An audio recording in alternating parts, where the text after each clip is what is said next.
السلام عليكم. اليوم كنقدم لكم مملحات بالكاشير. كتحتاجي في المقادير 6 رطع الحليب، 2 معالق كبار ديال الفورس، 5 ديال المثلثات ديال الجبن بحال هكا، شويه ديال الابزار، شويه ديال السكينجبير يعني الراس ديال المعلقه، فرماج حمر محكوك، الزبده، وكاشير مقطع الى قطع صغيره. وهاد لي فون اللي كيتباعوا في المحلات بوغ لي صالي يعني المالحين ماشي الحلوين. بسم الله على بركه الله. نبدا نصاوبوا لاصوص بيشاميل ديالنا. بسم الله.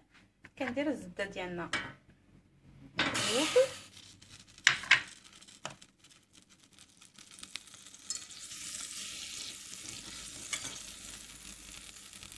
بحال كتصاوبي صوص بيشاميل، غير البيشاميل كنديروا فيه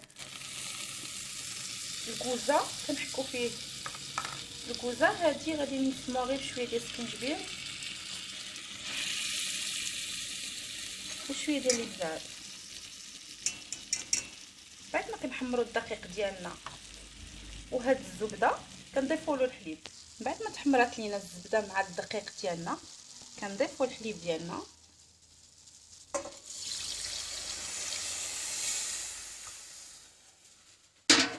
كنبقاو نحركوا فيه حتى كيتقى لنا الخليط ديالنا وكتكون لنا اون صوص بيشاميل.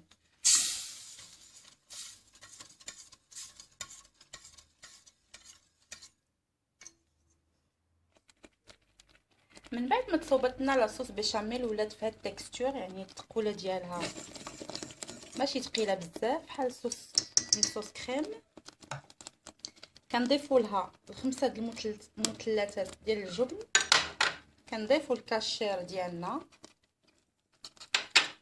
كنضيفوا شويه ديال الابزار وشويه ديال السكينجبير، وكنخلطوا كلشي وكنعمروا لي فون ديالنا.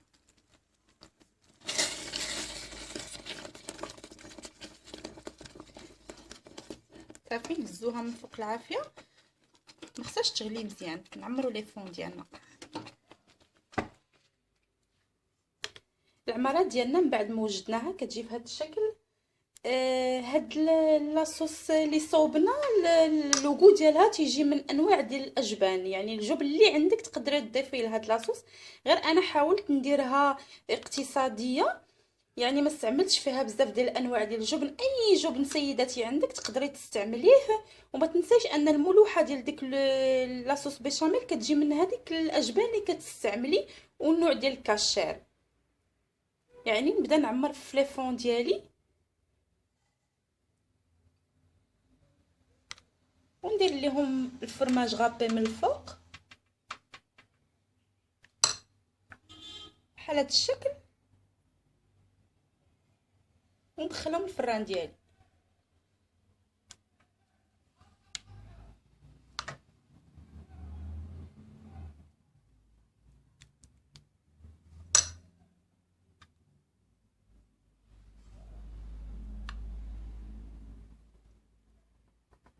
يعني كانت هذه افكار بسيطه واقتصاديه او ميم طون باش مولات الدار والناس اللي ينوعوا في لي صالي ديالهم، وفي نفس الوقت ما تكونش مكلفه الاكله. يعني شي حاجه اللي لوغو ديالها مختلف وغير مكلف.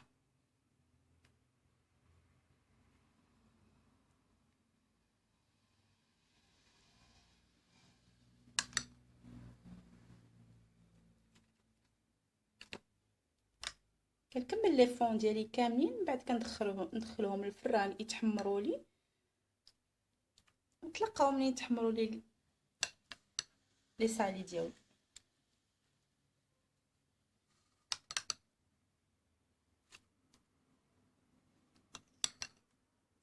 ثقوا بيا راه كتجي شي حاجه اللي زوينه في لوغو ديالها. اي نوع ديال الفرماج عندك سيداتي تقدري تستعمليه في هذه الوصفه. انا عطيتك غير الطريقه، ولكن حريه الاختيار في لي اللي تقدري تعزليه. يجيو ضيافك عندك تقدري تستعملي هذه الوصفه رمضان ان شاء الله، الاعياد. الوليدات الصغار تيحماقوا عليها بيسكو هما تيفضلوا دائما الحاجه اللي فيها الجبن والفرماج. نتلاقاو ملي يطيبوا لي فون ديالنا. لي سالي ديالنا من بعد ما خرجناهم من الفران كيجيو في هذا الشكل. يسوفي انهم يتغراتيناو ان بتي بو من الفوق، والفرomاج اللي فيهم يدوب، ولا بات ديالهم شي شويه تحمر. وكانت فكرة اليوم يعني بسيطة، وحاولت ان شاء الله نعطيكم افكار متجددة كتستعمليها كمقبلات، كأكلة جانبية، كعشاء، كغوتي للدراري الصغار يعني. كنتمنى من الله ان تنال الاعجاب ديالكم. بالصحة والراحة.